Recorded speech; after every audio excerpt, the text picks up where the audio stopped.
와우! 달슨의 라이브! 레길러는 뛰지 못할 수도 있다. 토트넘이 비상이 걸렸습니다. 다가오는 새벽 5시입니다. 프리미어리그 순위 싸움에 있어서 중차대한 일전이 열립니다. 드디어 만납니다. 토트넘과 리버풀이 정면 맞대결을 펼치게 되는데요. 이번 싸움은 프리미어리그 전체적인 선두권 경쟁에 있어서 순위를 요동치게 할 수 있는 아주 중차대한 승부처라 볼 수 있습니다. 이렇게 관심이 집중되는 경기를 앞두고 토트넘의 왼쪽 풀백 레길론이 이번 리버풀 경기에 뛰지 못할 수도 있다. 근육 쪽이 좋지 않다. 이런 이야기들이 현지 보도를 통해서 나오고 있는데요. 물론 토트넘 구단 쪽에서는 레길론의 부상과 관련해서는 공적인 코멘트를 하지 않고 있습니다. 그래서 정확한 부상 여부라든지 이번 리버풀 경기 출전 여부를 알 수는 없겠지만 현지 보도대로 레길론이 이번 리버풀 경기에 뛸 수 없다면 그 대안은 누가 될 것이며 이런 변화에 따라서 앞쪽에 있는 손흥민 선수의 포지션도 달라질 수 있기 때문에 관심이 클 수밖에 없는데요. 이 이야기를 한번 정리해 보겠습니다. 이번 승부는 두 팀 다 정말 놓칠 수 없는 그런 일전입니다. 현재 홈팀 토트넘 6위, 원정팀 리버풀 5위입니다. 두 팀 다 살짝 순위가 좀 내려와 있죠. 두 팀 중에 이기는 팀은 그래도 챔피언스리그에 나갈 수 있는 4위 안으로 재진입이 가능합니다. 그러니까 꼭 이겨야 되는 그런 경기겠죠. 두 팀 모두에게나. 만약에 진다면, 밀린다면 어디까지 나락으로 떨어질지도 모를 그런 위태로운 승부라고도 볼 수 있습니다. 최근 흐름부터 한번 볼까요? 원정팀 리버풀 너무나 좋지 않습니다. 최근 프리미어리그 5경기 동안 승리가 없습니다. 3무 2패. 더군다나 더 충격적인 거는 최근 프리미어리그 4경기에서 아예 골이 없다는 겁니다. 클롭 감독이 굉장히 공격적인 축구를 좀 감안한다면 아니 이렇게까지 어려울 수가 있을까? 이렇게까지 골이 안 들어갈 수 있을까 싶을 정도로 어려운 상황이 좀 있고요. 더군다나 리버풀 입장에서는 4일 전에 FA컵에서 맨유에게도 좀 졌기 때문에 가만 최악의 상황 아닐까? 이렇게 좀 보여지고 있고요. 그런데다가 리버풀이 이 경기가 진짜 중요한 것이 이번 토트넘 경기가 토트넘 경기 끝나면 다가오는 주말에 누구랑 싸우느냐 프리미어리그 현재 4위에 올라있는 웨스트햄 그것도 원정 경기를 치러야 되기 때문에 만약에 이번에 토트넘 경기에서 좋지 못한 결과를 갖게 된다면 부담감이 상당해질 수밖에 없습니다. 자, 반면 토트넘은 최근 프리미어리그에서 흐름은 괜찮습니다. 최근 프리미어리그 4경기에서 2승 2무 무패, 패배가 없는 그런 상황이고요. 3일 전에 FA컵 위컴 경기도 이제 이겼기 때문에 이걸 포함을 하면 모든 공식 경기 최근 토트넘은 8경기 동안 무패 행진입니다. 이렇게 최근 지지는 않고 있는데 이렇게 좀 내용적으로 이렇게 들여다보면 토트넘이 최근에 상대했던 팀들은 좀 수월했어요.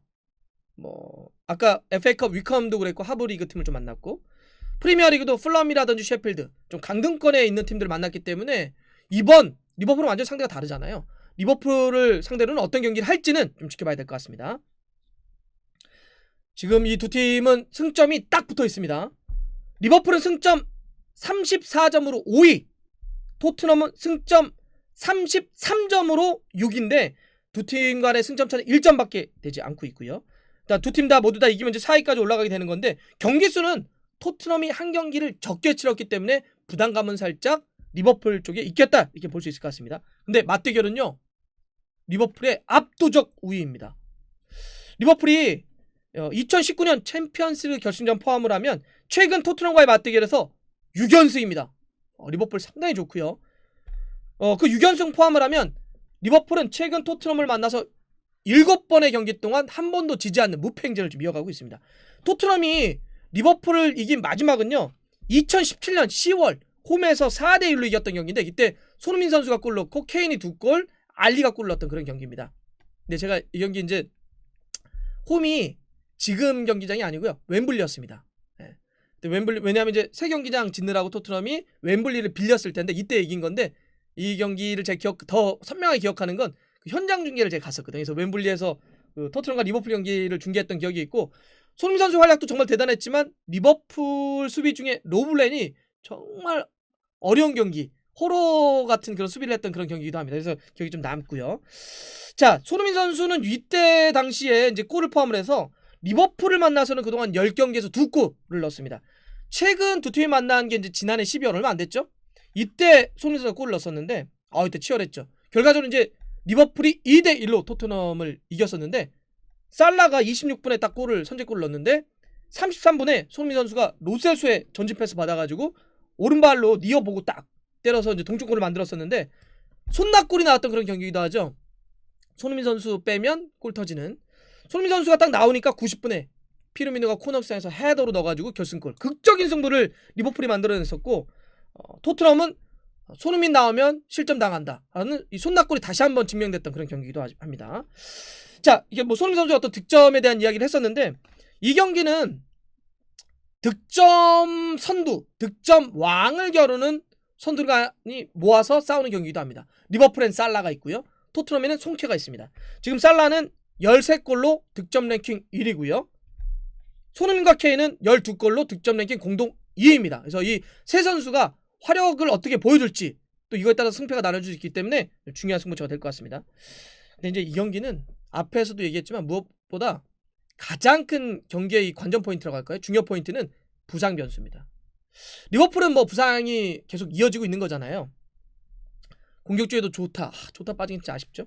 허리 쪽에도 이 나비 케이타 그렇고 수비는 뭐 계속 반다이크라든 조고메스 빠져 있는데 지금 마티프하고 핸더슨은 그래도 이 경기 앞서서 했던 팀 훈련에 복귀를 했다고 합니다.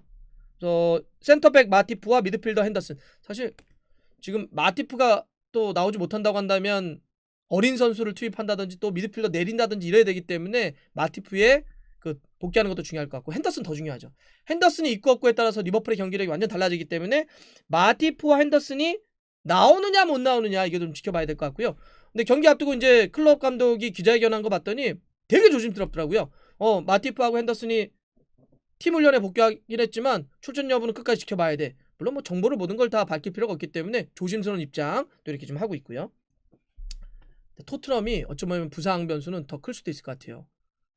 급작스런 레길론의 부상 소식이 전해졌기 때문에 뭐 로셀소라든지 알리는 이제 부상으로 원래 뛸 수 없다 이런 게 좀 있었는데 지금 레길론이 지금 근육을 다쳐가지고 보도들에 따르면 어떤 데는 뭐 3주까지도 좀 나올 수 없다 이런 이야기를 좀 하고 있는데 일단 무리뉴 감독은 공식적으로 기자회견에서는 레길론 부상과 관련해서 코멘트를 하지 않았어요. 확인시켜주지 않았습니다. 뭐 그런 거에 대해서 물어보는 것도 있었는데 지금 확실히 뭐 알리는 못 뛴다 뭐 이런 이야기를 했는데 나머지 선수들에 대해서는 이야기를 하지 않았단 말이에요. 근데 지금 보도들이 계속 이어지고 있습니다. 지금 레길론이 못 뛸 것 같다 이런 얘기 좀 나오고 있고 프리미어리그에 부상을 전문적으로 다루는 프리미어 인저리스라고 하는 곳이 있잖아요. 여기도 보니까 레길론이 지금 부상 때문에 뛸 수 없다 이런 이야기를 하고 있습니다. 물론 이건 몰라요. 지금 구단 쪽에서 무리뉴 감독이 공식적으로 확인해주지 않았기 때문에 이번 경기 나올지 아니면 얼마 정도 뭐 못 뛸지 이런 건 알 수는 없지만 만약에 레길론이 진짜로 못 뛰게 된다면 이거는 좀 문제가 될 수 있습니다. 왜냐하면 그러면 이제 벤 데이비스가 있지 않나 이렇게 얘기할 수 있는데 벤 데이비스도 지금 부상이거든요.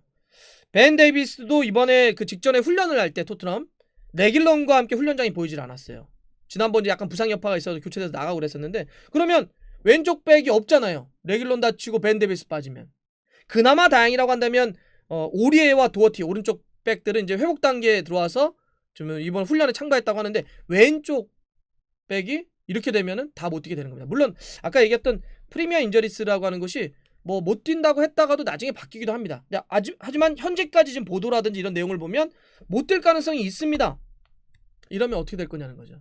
이래서 고민이 좀 시작되는 건데 방법은 세 가지 정도가 있는 것 같아요. 크게는 보면 첫 번째는 많이 못 뛴다면 레길론이 그러면 벤 데이비스도 못 뛰게 되니까 탄강가를 왼쪽으로 돌리는 방법이 있습니다.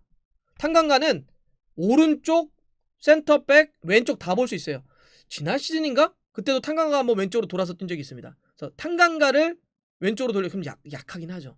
네, 진짜 어쨌든 이 리버풀이 양쪽 사이드가 굉장히 좋은 팀인데 탄강가를 하지만 뭐 지금 많이 대안이 없으니까 탄강가를 돌리는 방법이 있고 또 하나는 도어티를 왼쪽으로 돌릴 수도 있습니다. 뭐 도어티는 오른쪽 아닙니까? 도어티 오른쪽이 주죠. 근데 도어티가 아일랜드 대표팀에 가면 진짜 예전인가 한번 왼쪽에 뛴 적이 있어요. 그래서 도어티를 왼쪽으로 돌리는 방법도 있습니다. 또 세 번째는 아니면 아예 3백을 두는 방법도 있어요. 네. 다이어 그다음에 토비 알더웨이럴트 로든 3백을 쓰고 양쪽에 윙백을 놓는 거죠. 이렇게 경기할 수도 있습니다.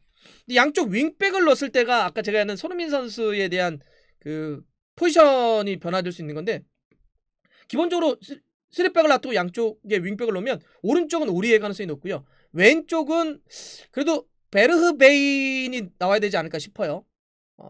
근데 만약에 베르베인이 좀 약하다고 생각하면 무리뉴 감독이 지난번처럼 한번 또 손흥민 선수를 약간 또 윙백으로 갖다 놓고 수비할 때 공격할 때 이거를 맡길 수도 있지 않을까 이런 생각도 좀 듭니다. 그래서 손흥민 선수를 이 위치 아니면 여기다 베르베인을 놓게 된다면 위쪽에 손흥민 선수를 케인과 함께 투톱 3-5의 형태로 둘 수도 있습니다. 이렇게 손흥민을 톱으로 손톱으로 쓸지 아니면 3백으로 갈 땐 윙백으로 쓸지는 좀 봐야 됩니다. 저는 그런 의미에서는 이번 예상은 그냥 포백으로 놓고 하겠습니다. 자, 그럼 종합적으로 한번 볼게요. 일단 그 토트넘 홈팀 예상 선발 라인업을 보면 일단 포백으로 놓고 4-2-3-1로 가겠습니다. 최전방에는 케인, 이선 쪽에는 왼쪽부터 손흥민, 은돔벨레, 베르베인, 그다음에 허리 쪽은 호이비에르와 윙크스, 포백은 왼쪽부터 탄강가, 다이어, 로든, 오리에, 골키퍼는 요리스 하겠습니다. 원정팀 리버풀은요 최전방에 4-3-3으로 놓고 피르미누, 왼쪽이 마네, 오른쪽이 살라, 그다음에 허리 쪽에는 핸더슨이 뛸 수 있는 걸로 보겠습니다. 베이날둠, 티아고 알칸타라, 핸더슨. 수비 백포는 로버트슨, 파비뉴, 마티프, 아놀드가 올라와야 될 텐데요. 아놀드가 올 시즌 초반에 너무 안 좋은데 올라올 줄 봐야 될 것 같습니다. 그리고 이제 알리송이 있을 것 같습니다. 자, 이제 얼마 남지 않았습니다. 다가오는 새벽 5시인데요. 두 팀 간의 그 순위 자체로도 관심이지만 이 두 팀의 결과에 따라서는 또 선두권이 이렇게 요동칠 수 있기 때문에 모든 팀들에게 또 관심이 집중될 수밖에 없는 그런 승부처라 볼 수 있겠습니다. 어떻게 될까요?